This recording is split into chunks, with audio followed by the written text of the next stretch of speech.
Y vamos a continuar, hermanos, con este estudio de Habacuc. ¿A cuánto les ha hablado el Señor durante estas 6 sesiones anteriores, hermanos? Amén. A todos, ¿verdad?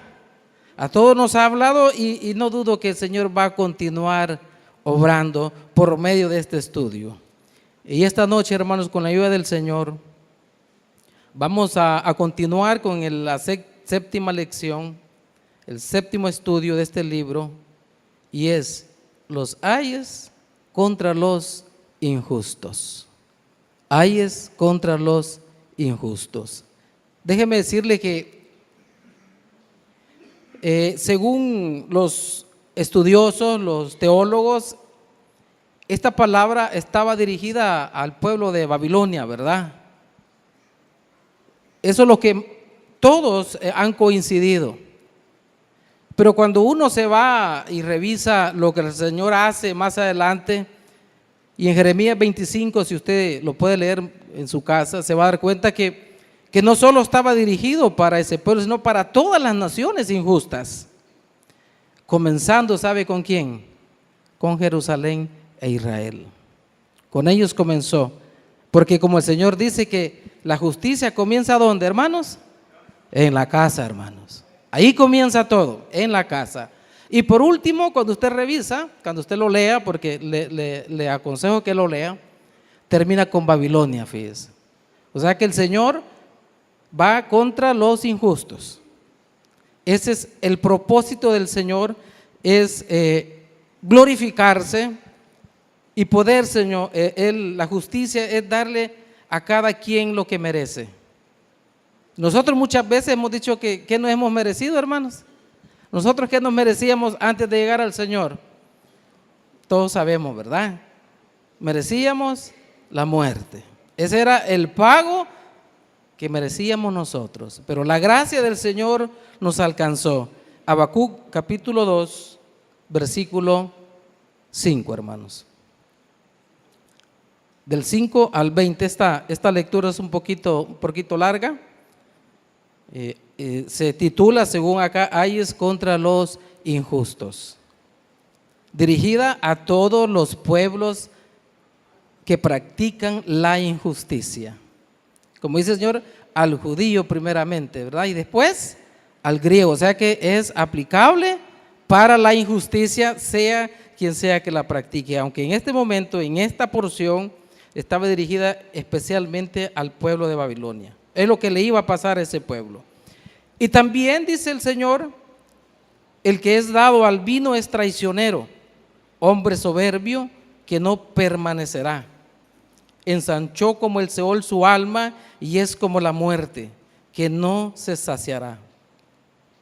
Antes reunió para sí todas las gentes y juntó para sí todos los pueblos. ¿No han de levantar todos estos refrán sobre él y sarcasmos contra él? Dirán, ay del que multiplicó lo que no era suyo. ¿Hasta cuándo había de acumular sobre sí prenda tras prenda? ¿No se levantarán de repente tus deudores y se despertarán los que te harán temblar y serás despojo para ellos? Por cuanto tú has despojado a muchas naciones, todos los otros pueblos te despojarán. A causa de la sangre de los hombres y de los robos de la tierra, de las ciudades y de todos los que habitan en ellas.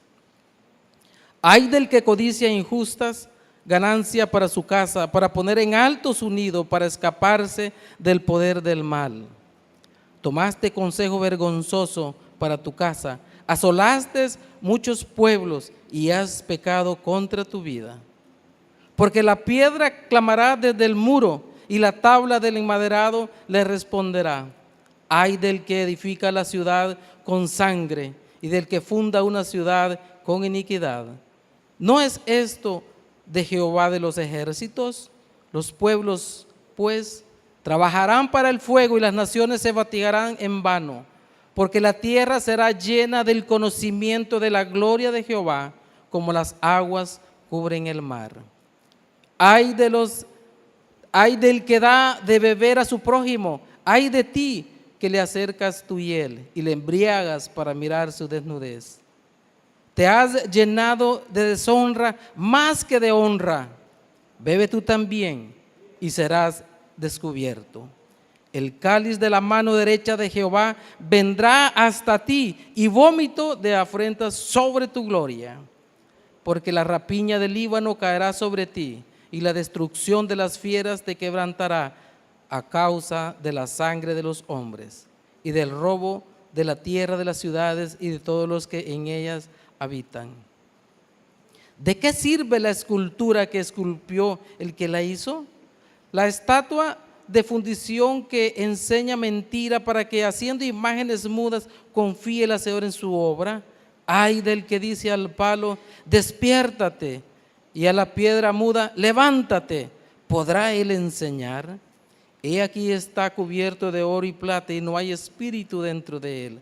Mas Jehová está en su santo templo. Calle delante de él toda la tierra. Es tremendo, ¿verdad? Qué bonito cierra. Calle delante de él toda la tierra. Así debemos de estar nosotros, hermanos. Delante de él callados, hermanos. ¿Por qué? Porque, como decía, ¿verdad? El conocimiento está en toda la tierra. Pero quisiera recordar algo, hermanos. Atrasito nosotros en el 4, hay algo bien importante que es bueno que lo recordemos.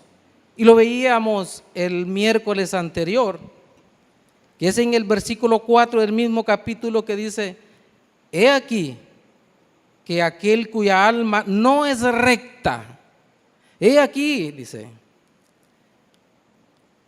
que aquel cuya alma no es recta se enorgullece,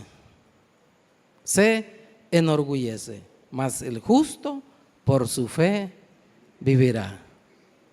Y ahí encontrábamos, hermanos, que veíamos que nosotros podemos ver esas manifestaciones del orgullo, hermanos, en el hombre. Y aún nosotros batallamos con esas manifestaciones de orgullo. ¿Cuántos batallan con esas manifestaciones todavía? Todos, ¿verdad? En unos más, en otros menos. Por eso ese fue el problema que tuvo Satanás, ¿verdad? Se enalteció, se llenó de orgullo. ¿Y qué hizo él? Quiso estar en el lugar de Dios, porque el orgullo lo corrompió. Y ese mismo orgullo él es el que había corrompido a estos pueblos. Ese mismo orgullo, por eso el 4 nos establece que cuya alma no es recta se enorgullece. Cuando vemos a alguien que es orgulloso, ¿qué ha sucedido antes? Su alma no es recta. Pero el Señor responde a ese estado y dice que al altivo lo mira de lejos. Pero ¿qué hace con el humilde? Él lo atiende, porque el justo, hermanos, por la fe vivirá. Y eso es lo que el Señor quiere. Conforme vayamos avanzando, el Señor nos pone el ejemplo de este pueblo, cuál iba a ser el fin por su conducta orgullosa. Nos pone de ejemplo a esos pueblos que ya estaba puesta el hacha sobre ellos. Porque Él quiere que nosotros vivamos por fe, hermanos.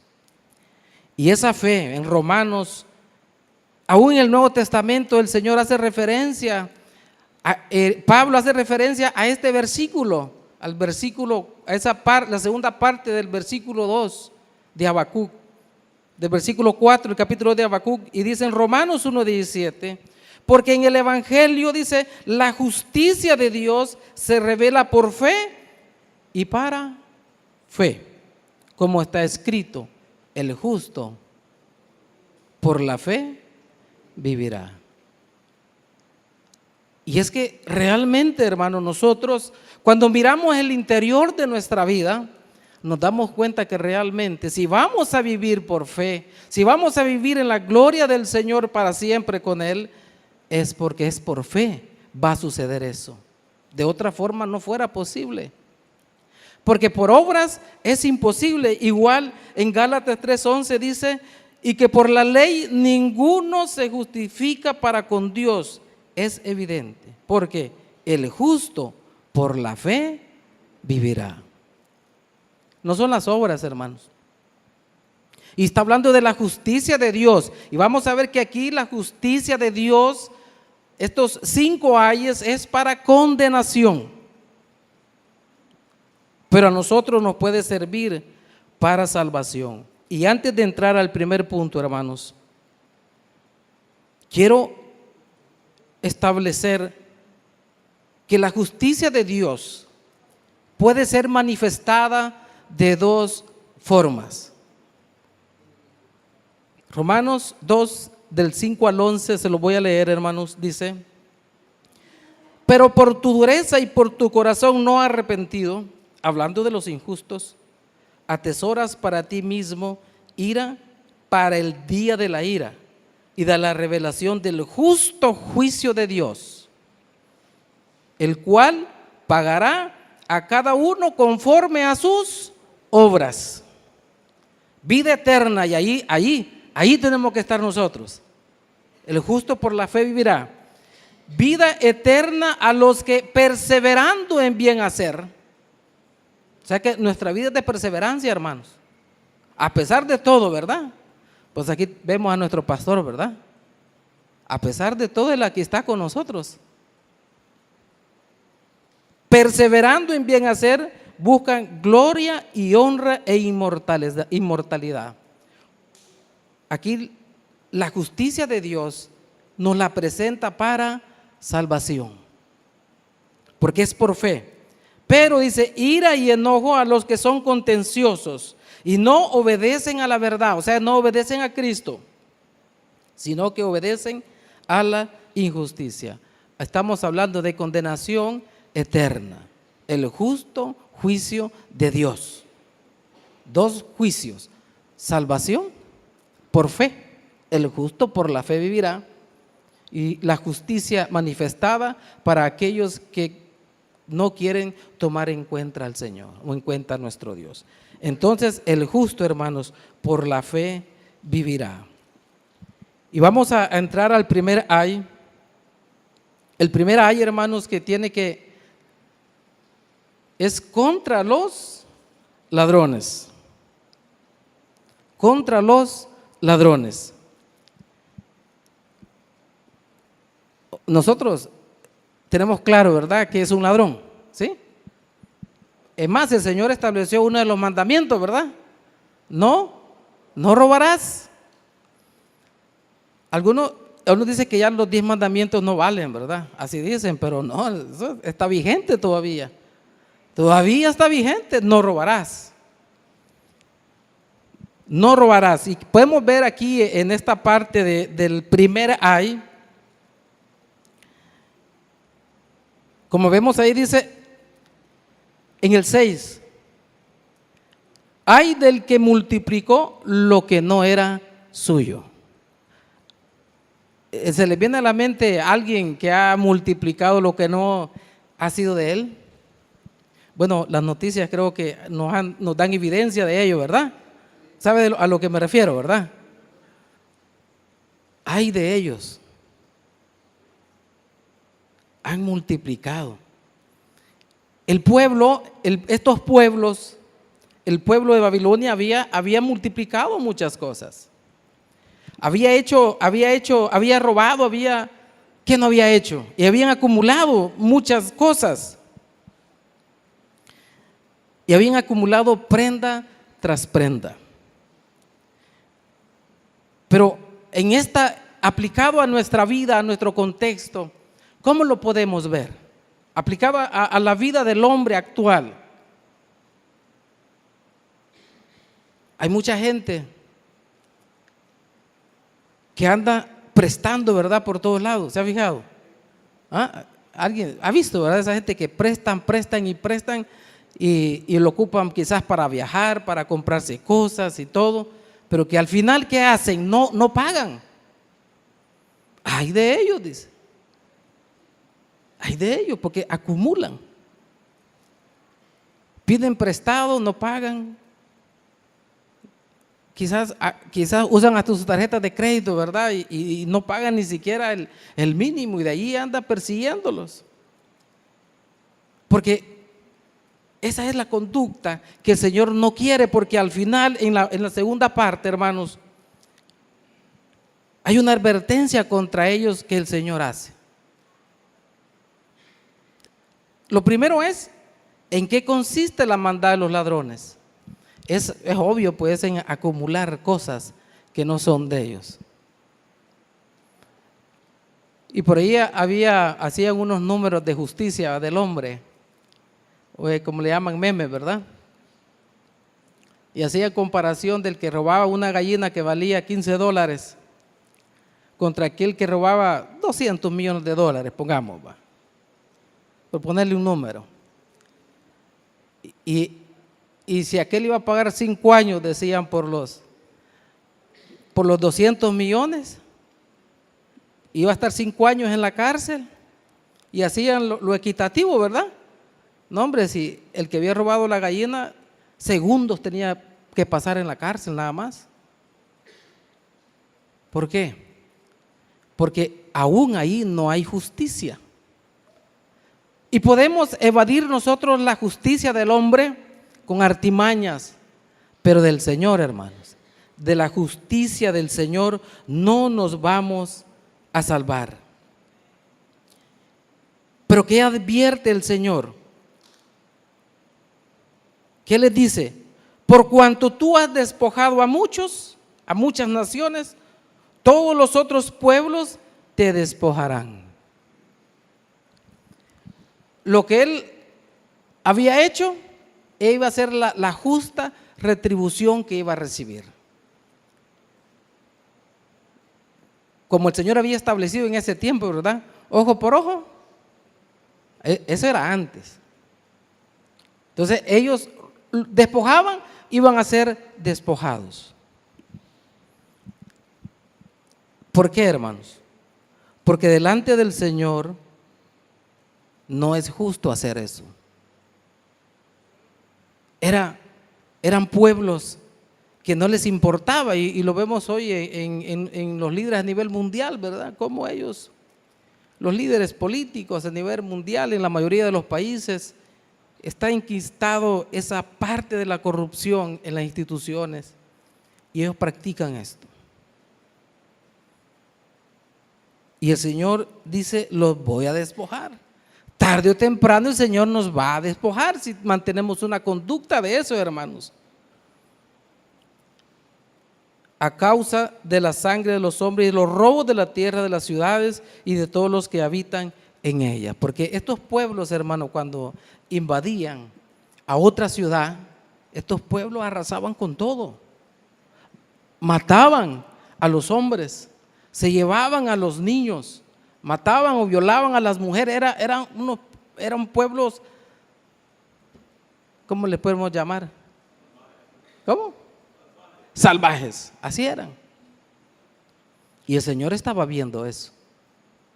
Y el Señor estaba observando eso. Por eso el profeta, ¿verdad? El profeta, él veía la injusticia que había en su pueblo, pero lo que nunca se imaginó que iba a utilizar a otro pueblo impío para poder corregir, poder disciplinar al pueblo de Israel, porque fue una disciplina, hermanos. Aunque fue un juicio de Dios, fue una disciplina que ¿cuántos años duró esa disciplina? 70 años duró esa disciplina, porque era el pueblo que él había escogido, era su pueblo, pero no lo iba a dejar impune tampoco, lo iba a disciplinar. Porque como dice la Escritura, que el Señor al que ama, ¿qué le hace? Lo disciplina. Y gloria a Dios por la disciplina para nuestra vida, hermanos. Gloria a Dios por la disciplina. Alégrese, aunque no es, al presente no es causa de gozo, ¿verdad? Pero alégrese con la disciplina del Señor, porque es porque Él lo ama. Nosotros no andamos corrigiendo a los que no son nuestros hijos, ¿verdad? Podemos darle un consejo, pero no los corregimos porque no son nuestros hijos. El siguiente ay, hermanos, en el versículo 9 dice: ay del que codicia injusta ganancia para su casa, para poner en alto su nido, para escaparse del poder del mal. Qué tremendo, ¿verdad, hermanos? En ocasiones cree el hombre que con el poder económico, porque aquí está referido al poder económico, al poder como tal, ¿verdad? El enseñorearse de las naciones. Creen que con el dinero no nos va a alcanzar nada, o sea, no nos va a alcanzar ningún mal a nosotros. Ese es el pensamiento del hombre, que no nos va a alcanzar el mal a nuestras vidas. Por eso no es cierto. Pero ¿en qué consiste la maldad de los codiciosos, hermanos? ¿En qué consistía esa maldad? Y el Señor dice: el que codicia injusta ganancia para su casa. Codicia injusta ganancia para su casa. Es un deseo insaciable por tener dinero, por tener cosas, por tener poder. Es algo insaciable y ellos padecían, esos pueblos padecían de eso. Desean tanto, hermanos, que en el caso de esta vida nuestra actual, son capaces de abandonar a sus familias por hacer dinero. Son capaces también de abandonar los valores que se les enseñan. Son capaces de mejorar su salud por tener dinero. Y son capaces de dejar a Dios por el dinero.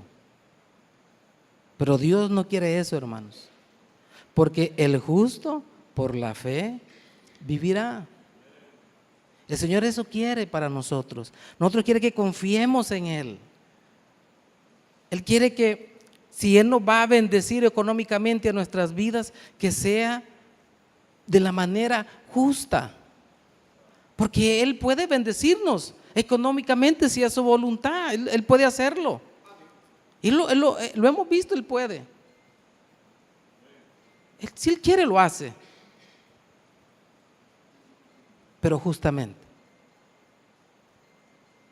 Porque ellos, se cumplió lo que en Timoteo 6:10 dice, ¿verdad? Porque raíz de todos los males es el amor al dinero. Pero aclara en la siguiente parte: el cual, dice, codiciando algunos, el cual codiciando algunos, fíjese el problema que puede darse, se extraviaron de la fe. Y es tremendo, hermano, porque cuando usted habla, se extraviaron de la fe, ¿a quién se está refiriendo? ¿A quién? ¿A quién está entonces dirigido este versículo? ¿A quién está dirigido? A nosotros. Se extraviaron, porque codiciando algunos se extraviaron de la fe y fueron traspasados por muchos dolores. Pero el Señor no quiere eso para nosotros. Él no quiere eso para nosotros, hermanos. Él no quiere que nosotros, por eso Él nos pone el ejemplo de este pueblo, ¿verdad? Y estos ayes, porque Él quiere prevenirnos, Él quiere cuidarnos a nosotros. Él quiere guardar nuestro corazón, quiere guardar nuestros matrimonios, nuestras familias. Porque ¿de qué sirve si ganamos todo el dinero del mundo, hermanos? Si perdemos nuestra familia, perdemos nuestra alma. ¿De qué sirve? ¿De qué le sirve? ¿De qué sirve? ¿Cree que vale la pena abandonar la fe, hermanos, por ir tras del dinero? No, porque el justo, dice, por la fe va a vivir. Por la fe. Eso no quiere decir que no vamos a trabajar, ¿verdad? Y es algo que el Señor ha puesto en nosotros, de desear algo más. Porque usted desea tener algo más de lo que ya tiene. ¿Cuántos? Yo deseo tener más de lo que ya tengo.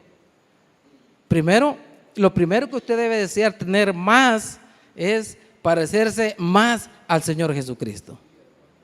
¿O no desea parecerse más al Señor Jesucristo usted? Sí, ¿verdad? De eso sí, es algo que puso en nosotros el Señor, desear más, crecer cada día. Es algo que puso en nosotros, pero por eso nos advierte, ¿verdad? Hablando de los codiciosos, que nosotros no podemos ser como los codiciosos. Eso el Señor nos advierte, hermanos. Pero lo otro que consistía en la maldad de los codiciosos es, dice, para poner en alto su nido. ¿Se ha fijado que los que tienen más poder económico, ¿dónde hacen sus casas? ¿Ah? Las montañas buscan, ¿verdad? ¿Sí o no? Allá. Bueno, yo no digo usted mal que hagamos una casa allá, yo no. Pero veamos qué hay en el corazón, que eso es lo que hace la diferencia. Porque creen que estando allá no les va a pasar nada. Creen ellos que podían además, iban a estar estando así, poniendo en alto sus casas, su nido, como dice aquí la palabra del Señor, iban a estar fuera del alcance de quienes les reclamaban por todas las agresiones que ellos habían cometido contra los demás pueblos. Ese era el pensamiento de ellos, que el poder que tenían no iba a alcanzarlos a ellos. Pero no es así. El Señor no puede ser burlado, hermanos. Tarde o temprano Él iba a poner y a ejecutar su juicio contra ellos. Ese era un pensamiento. O muchos creen que inclusive el dinero con el dinero pueden hasta prevenir la muerte, digamos, de alguna enfermedad. Pero tampoco, hermano, el dinero, el Señor ya dijo que vamos a morir, ¿verdad? Y está establecido que el hombre muera, ¿cuántas veces? Y después dice el juicio. Entonces, ese pensamiento de poder escaparse del poder del mal es imposible, hermano. No podemos escaparnos. Ellos no podían escaparse de ese poder, porque tarde o temprano el Señor iba a ejecutar su juicio. Luego ahí tenemos los otros profetas que nos enseñan que realmente así sucedió. Dios ejecutó sus juicios. Ahora, ¿cuál es la advertencia que el Señor hace contra los codiciosos? Y dice, porque la piedra, dice, clamará desde el muro y la tabla del enmaderado le responderá. Fíjese de que traté de entender esto, pero no aún buscando ¿qué quiere decir? ¿A qué se refería el Señor con esto? Solo encontré una referencia en el Nuevo Testamento que el Señor Jesucristo hizo. Cuando Él iba entrando en la entrada triunfal, ¿verdad? Que Hosana, decía el pueblo. Y los fariseos le decían que los hiciera callar porque en ese momento estaban exaltándolo, ¿verdad? Y querían los fariseos que el Señor los callara a ellos. Y la respuesta del Señor es esta. En Lucas 19:14 Él respondió, les dijo, os digo que si estos callaran, las piedras clamarían.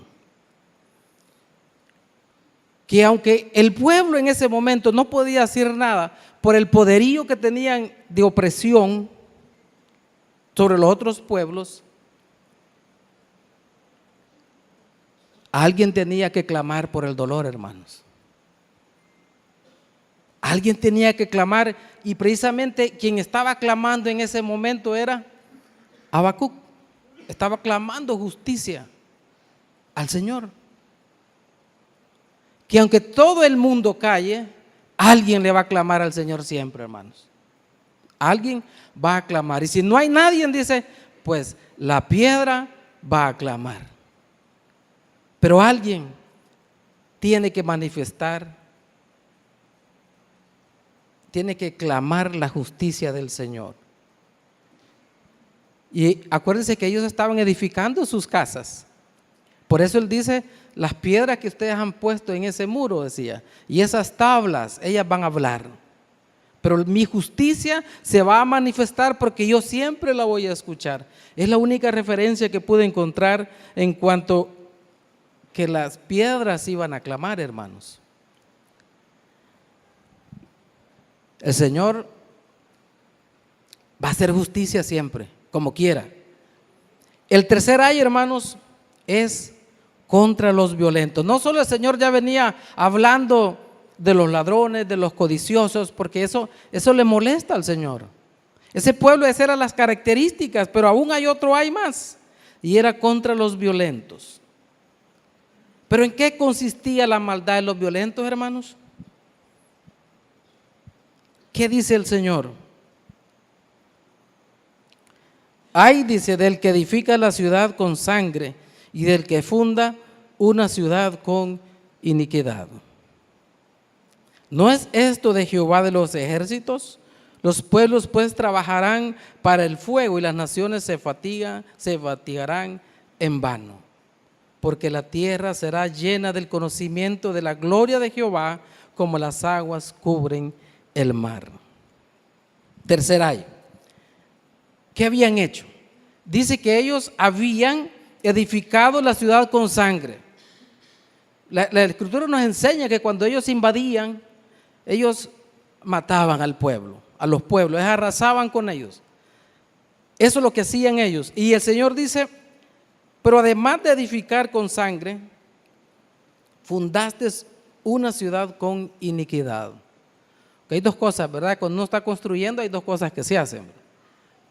Usted hace el fundamento.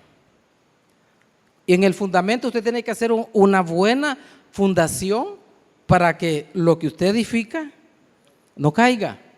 Pero además de la edificación, la fundación, porque qué feo se mira cuando solo mira usted los arranques de una casa y pasan años ahí, ¿verdad? Para usted eso no es suficiente, es como que no hubieran hecho nada. Pero de esa fundación surge un edificio. Pero ese edificio, hermanos, ese edificio que ellos estaban formando, que hacían, por decirlo de esa forma, la edificación de su ciudad, era por gusto. Un contraste, hermanos, de lo que estamos hablando, de lo que permanece, con lo que no permanece. Hablando de edificar, lo encontramos en Mateo 7:24. Cualquiera pues que oye estas palabras, que me oye, dice, estas palabras y las hace, le compararé a un hombre prudente que edificó su casa sobre la roca. Ahí hay que edificar. Esa edificación sí va a permanecer, hermanos. Pero cualquier otra edificación va a ser bien difícil que permanezca. Por eso el Señor hace una advertencia contra los violentos. ¿Y cuál es esa advertencia? La primera dice que los pueblos pues trabajarán para el fuego. ¿Qué se le viene a la mente? Para el fuego. Que trabajarán para el fuego, dice. ¿Perdón? Sin beneficio. Que iba a perecer, hermanos, porque el Señor ya dijo que las cosas estas Él las va a transformar. Entonces, por más que ellos anduvieran edificando, fueran codiciosos, hicieran todos los que fueran violentos, porque era un pueblo violento, Él dice, trabajarán para el fuego, porque todo lo va a consumir el Señor, hermanos. Segunda de Pedro 3:10 dice, pero el día del Señor vendrá. Oiga bien, el día del Señor vendrá como ladrón en la noche, en la cual, dice, los cielos pasarán con gran estruendo, y los elementos ardiendo serán, ¿qué? Deshechos. Y la tierra y las obras que en ellas hay serán quemadas. Eso es lo que le iba a pasar a ese pueblo, que todo lo que ellos construían, porque su fundamento era malo, no era bueno, al final era por gusto, hermano. Por gusto se afanaban tanto, por gusto tanta maldad, tanta iniquidad, y ellos, al final, el Señor iba a remover todo. Y así ha sido, hermanos. Esos pueblos ya no existen como tales, esas civilizaciones han desaparecido, porque se cumplió la palabra del Señor. Porque el Señor siempre va a hacer cumplir su palabra, hermanos. Él siempre la va a hacer cumplir. La otra advertencia que hace contra ellos es que las naciones se fatigarán en vano, por gusto. O sea, ¿cuántas veces usted ha andado afanado y al final del día usted siente que no hizo nada? ¿Ah? ¿Alguna vez le ha pasado? Se afana y nada. Es por gusto, hermanos. Tanto afán. No quiero decir que no hay que trabajar y hay que ser diligente, ¿verdad? En lo que el Señor nos ha dado que hagamos, ya sea dentro o fuera de las cuatro paredes, referido al cuidado de nuestra familia, nuestros trabajos, nuestros negocios, pues hay que hacerlo con diligencia. Pero el Señor, Él no quiere que nos afanemos, hermanos, porque al final, dice, todo eso es vano, eso no sirve. Eso es vanidad. Fundar algo sobre lo que no es de Dios. Porque la tierra, dice ahí en la palabra del Señor, será llena del conocimiento de la gloria de Jehová. Al final, la sabiduría de Dios va a estar presente siempre, hermanos. El Señor va a estar presente, y en Romanos nos lo dice, ¿verdad? Romanos nos dice eso, que claramente visible desde la creación del mundo está el Señor, porque las cosas invisibles de Él, dice, fíjese bien, las cosas invisibles de Él, su eterno poder y deidad, se hacen claramente visibles desde la creación del mundo, siendo entendidas por medio de las cosas hechas, de modo que no tienen excusas. Al final, el Señor es el que tiene el conocimiento verdadero, hermanos. Es el que conoce todo. Entonces nosotros, ¿por qué tenemos que afanarnos en aquellas cosas que no son perdurables? Sino dedicamos muchas veces tiempo a cosas que son perecederas, ¿verdad? El cuarto hay, hermanos, contra los que se embriagan. Pues no tanto contra los que se embriagan, sino con los que embriagan a los otros. Ese es el pleito del Señor, fíjese. Ese es el problema, con los que embriagan a los otros. Ay, dice, del que da de beber a su prójimo. Ay, del que da de beber a su prójimo. Ay de ti, que le acercas tu hiel y le embriagas para mirar su desnudez. Meditaba, ¿cuántos tipos de embriagueces pueden haber? Bueno, la droga es una forma de embriaguez también, ¿verdad? Todo tipo de droga. Se embriagan. Pero, ¿no será que también estamos embriagados con el consumismo? El mundo está embriagado con el consumismo, fíjese. ¿Se ha fijado usted? Anda de arriba para abajo, viendo cualquier cosa, una oferta. En vez de la gente mira una oferta, no la necesita y dice, por si me puede servir en el futuro. Y ahí puede pasar un año sin ocuparla, ¿va? Anda embriagada la gente. Anda embriagada, solo porque valía $10 y se lo van a dar en 3. Lo compra. Y no lo va a ocupar quizás nunca. Anda embriagada.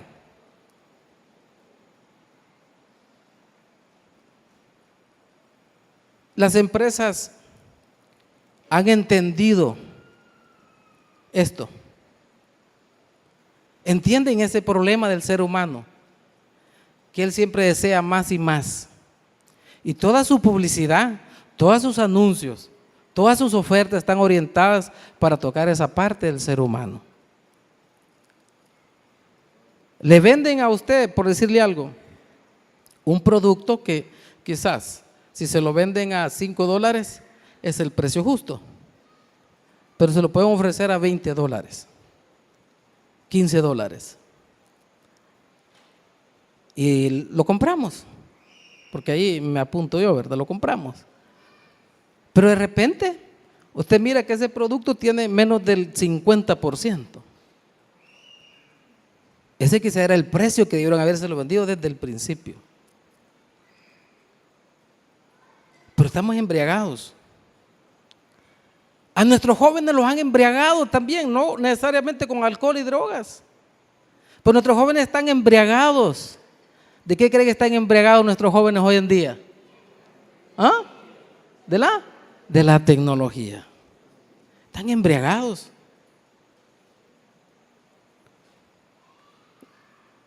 Porque quieren sacarles todo. Ellos, por tener acceso a las redes, ¿verdad? Piden prestado. Porque como les digo, ellos conocen bien el comportamiento humano, entonces manejan todo como las drogas. El que es drogadicto, él quiere más droga, ¿o no?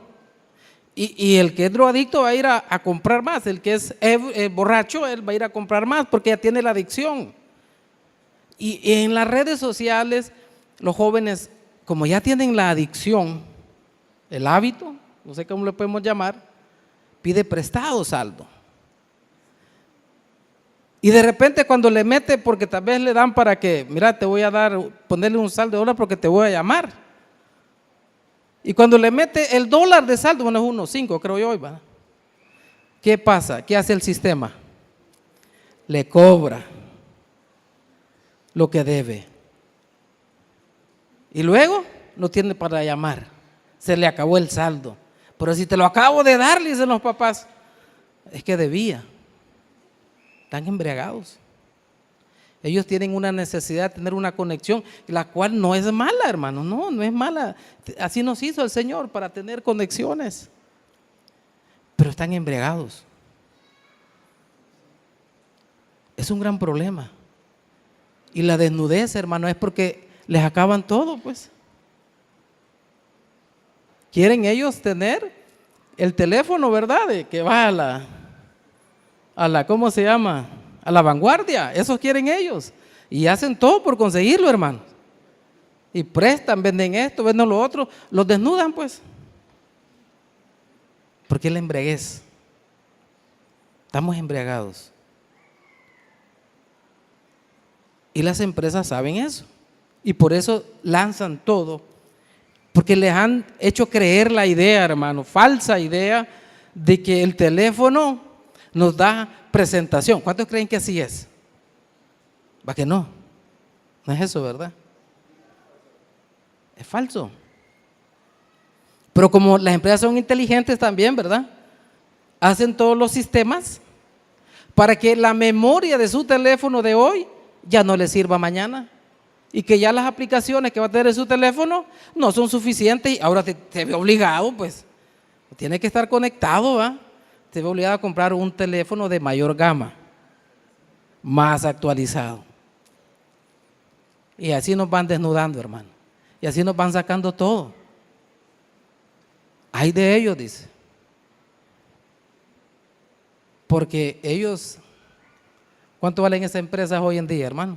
Empresas que comenzaron en el garage de su casa. Bueno, yo admiro la inteligencia porque de hecho Hay que admirarla, ¿verdad?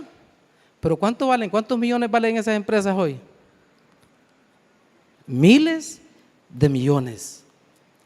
Porque nos han desnudado, nos han sacado todo. Pero eso no es justo delante de Dios, hermano. Quiere decir que bien nos pudieron haber vendido más barato las cosas, ¿verdad? Y conformarse con una ganancia menor. Pero no entendemos eso. El mundo no conoce al Señor. Por eso es que ellos actúan de esa forma, pero hay de ellos, dice el Señor, por esa embriaguez. Pero hay una advertencia, hermano. Y es: el cáliz de la mano derecha de Jehová vendrá hasta ti, dice, y vómito de afrenta sobre tu gloria. Y el cáliz, pues, es el recipiente donde tomaba el vino, ¿verdad? Pero aquí el vino que le va a hacer beber, dice, es la ira del Señor. Y algo característico de los bolos, ¿cuál es? De los borrachos, ¿cuál es?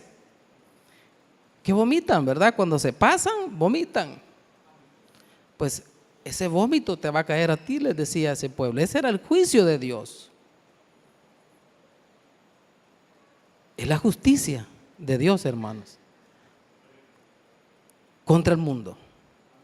Y por eso nos la pone a nosotros para que no veamos esa, sino veamos la justicia que es para salvación. El justo, dice, por la fe vivirá. Esa es la justicia. A esa justicia tenemos que seguir nosotros. Y esto es ejemplo para que nos pone el Señor y nos deje en las Escrituras para que nuestra mirada la volvamos a Él, hermanos.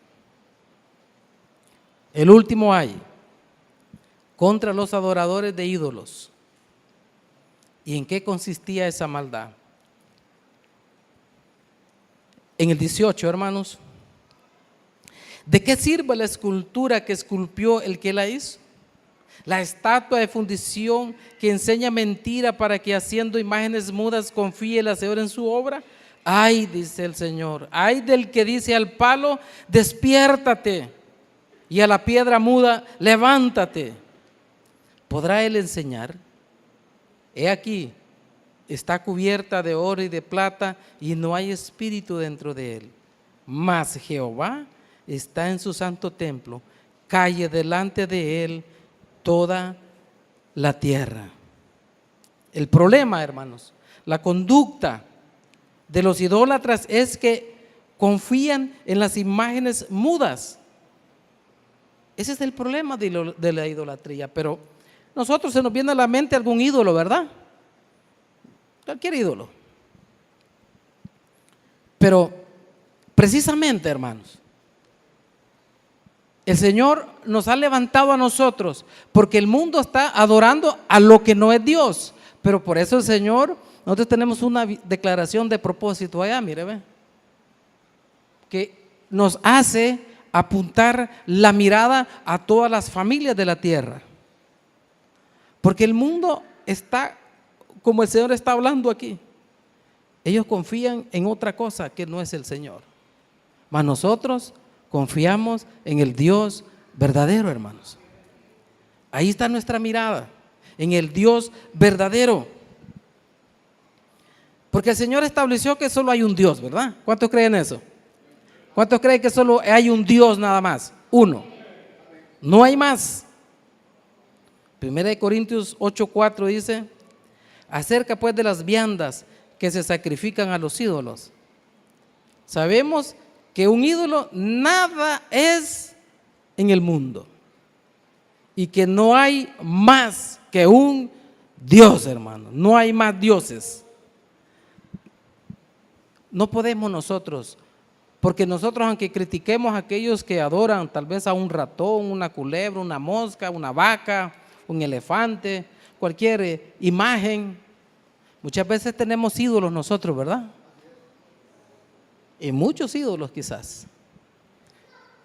El ídolo es aquel que quiere ocupar el lugar que Dios se merece.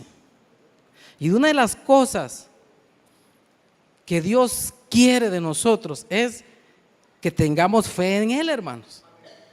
Que esperemos en Él, es una de las cosas. Si quiere ver a usted un adorador de verdad, es aquel que espera en el Señor. Pacientemente esperé a Jehová. Esa es característica de un adorador, de uno que le adora en espíritu y en verdad, que espera en el Señor a pesar de todo, hermanos. No es aquel que confía en su patrón, ¿verdad? Que confía en sus trabajadores, que confía en el cliente, que confía en sus padres, que confía en sus hijos. No, ese es un idólatra. Claro, hay un tipo de confianza que se genera en estas relaciones y es necesaria, pero la confianza plena y absoluta es en el Señor, en nadie más, es en el Señor. Así que nosotros pudiéramos en un momento determinado ser como los idólatras, pero el Señor estaba airado contra estos pueblos porque eran idólatras y por eso Él tenía listo ya el juicio sobre ellos. Y la mejor advertencia que el Señor hace es en el 20, hermanos. Mas Jehová está en su santo templo, calle delante de Él toda la tierra. Vivo yo, dice el Señor, que ante mí se doblará toda rodilla y toda lengua confesará a Dios, el único Dios verdadero, hermanos. Esa es la advertencia contra los idólatras. Cállense todos, dice, pero en ese todos estamos nosotros también. Callemos delante de Jehová y esperemos en Él, hermanos. Esperemos en el Señor, porque Él es el único que nos puede ayudar, el único que nos consuela verdaderamente, es el único, hermanos, que nos va a poder salvar. El que nos ha salvado es el Señor. Él no va a dejar impune al injusto, hermano.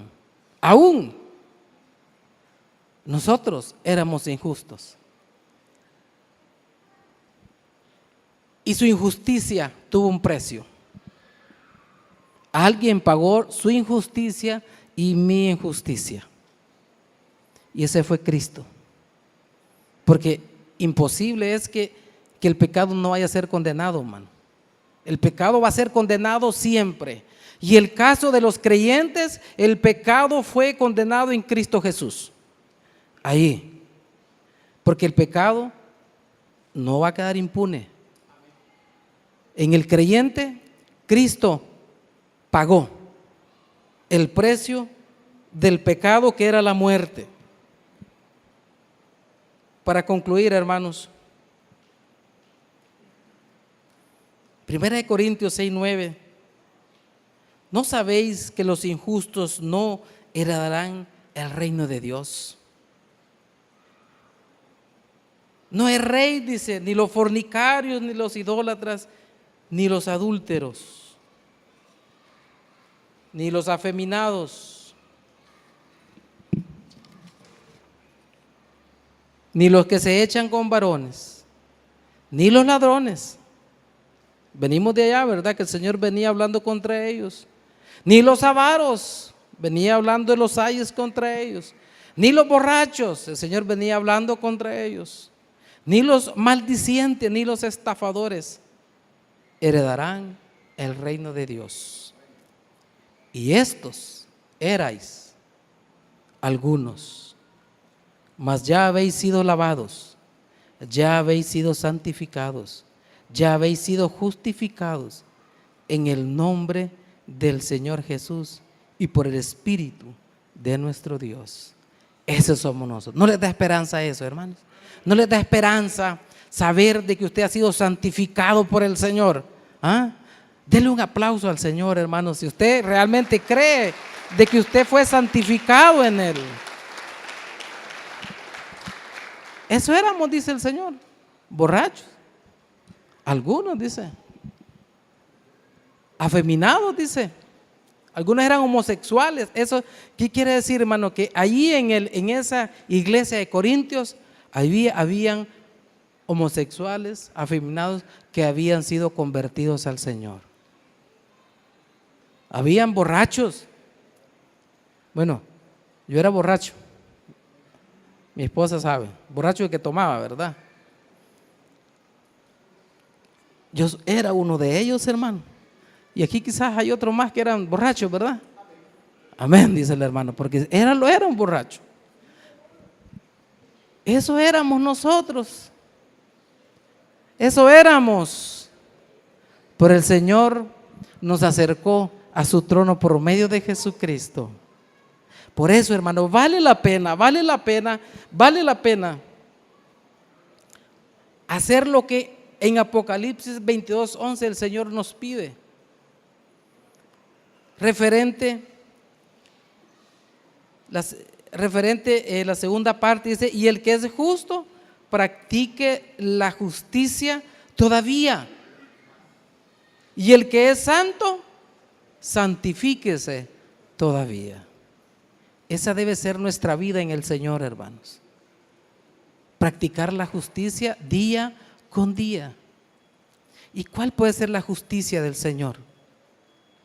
Bueno, una de las justicias del Señor es que si a usted lo ofenden, ¿cómo tiene que responder? ¿Con otra ofensa? ¿Cómo tiene que responder?